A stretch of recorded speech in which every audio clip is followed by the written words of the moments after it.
In this video, I'm going to teach you how to create levels. And so we're going to begin by determining where we should be placing our levels. And then we're going to draw a floor so that we have a reference point for our levels. And then we're going to draw a few levels and manipulate them. But the very, very first thing I'm going to do is go ahead and save as the file. I'm starting with the file that's on my computer hard drive, and I'm going to go ahead and do a save as and save it in my module 2 documents so that in the worst case scenario, if something happens to this file, we'll still have the completed one from module 1 that will be our starting point. Okay, so I'm going to go ahead and I'll go to File, Save As, Project, and then I'm going to go ahead and pause for a minute while I do my saving in my proper spot. So you can see now that my file is named Module 2. And what we need to do first is just determine where we need our levels to go. Now, you may not be familiar with this process or even how to determine it. So I'm going to tell you the levels that we need, but just keep in mind that it's very easy to add levels and manipulate them down the road in case you need something. What I'm going to start by doing is looking at this elevation, and so then again, this came in from the CAD file. So I'm going to start by annotating it with some dimension lines, and that will help us determine where the levels need to be. So I'm going to go to the Annotate tab here and create an align dimension. And so I'm going to do an overall height first from the slab to the very top of this thing right here. So it's 37 feet 4 inches top to bottom. Okay, so then I also want to determine where the second level starts. And so the way that I'm going to do it is figure out where the top of the second floor slab goes, because as you'll see in a little bit, when we draw floors, they extrude downward from the level instead of sitting on top of the level. So you'll see this in just a second. But what I'm going to do to figure out the midpoint between these windows and to figure out where the slab would be is I'm going to create a detail line. And a detail line is just almost like just drawing plain little lines in AutoCAD. They don't have any geometry or any meaning associated with them. They're just kind of a way to help us measure, but they are view specific. So the only place I will ever see these lines is when I look at the floor plan level 1 view. And then keep in mind, of course, this came in as just a CAD file. So you'll see what I mean in just a second. For now, let's go ahead and figure out where that second floor is going to be. So I'm going to create a detail line between the top and bottom of the windows. And I'm going to draw a line at the midpoint. And I'm going to offset that because I'm going to assume that our generic floors are going to be 12 inches thick. We're not going to get into the structure of them yet, but I'm going to click on this line, and to offset, I go to the Modify tab. Once I've clicked on it, the Modify tab, and this is the offset command. And you can see I'll enter in the dimension of offset as being 6 inches because I want 6 inches on either side. So I've got one down here and one down there. Okay, so I'm going to delete these extra lines. And this right here is where the slab of the second floor will be. So that's where I'm going to need a level. I'm also going to need a level here because you can see that my blue line is really thick. I'm going to teach you a little trick right now. Hit T as in Tom, L, enter, and it should, oh, no, it's not going to do it because it's a CAD file.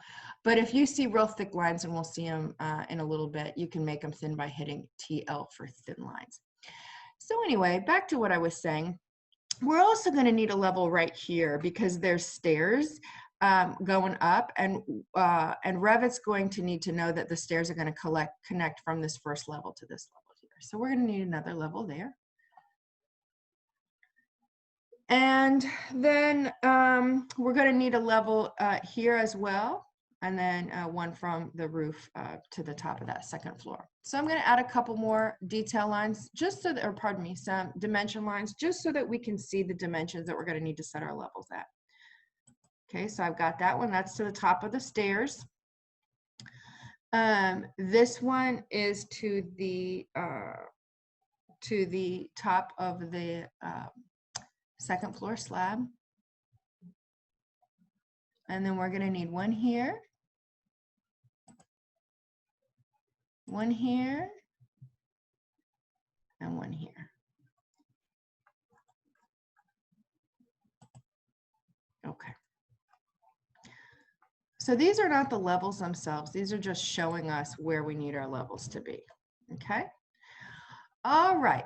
So once we have that, Revit right now, again, is not thinking about this as a 3D object. This is still just an elevation. So in order to determine our levels, we have to create a floor so that then the levels can go up from that. So what I'm going to do to start is just to create a basic slab that this whole thing would be sitting on, and then we're going to add additional floors later on, but this is just going to be a placeholder. Okay. So let's go ahead and go to architecture, floor, and you can see it's already set to generic 12-inch floor. But if it's not, all you have to do is click this drop-down menu and you can scroll through, and you ought to be able to select generic 12-inch floor right there. Okay. There's a couple of different ways of drawing floors, but I'm going to go ahead and just do a really simple one right now. And this is a polyline for those of you who speak AutoCAD. The thing about it is that you just have to make sure that your lines do not overlap.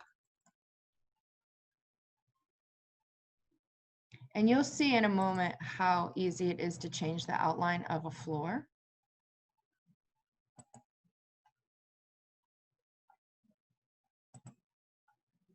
Okay. So that pink outline indicates where we want the concrete slab to be.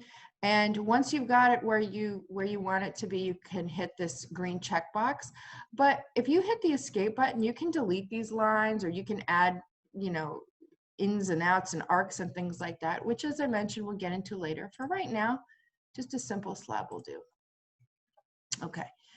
And we're going to hit this checkbox. All right. So you can see yours should be blue.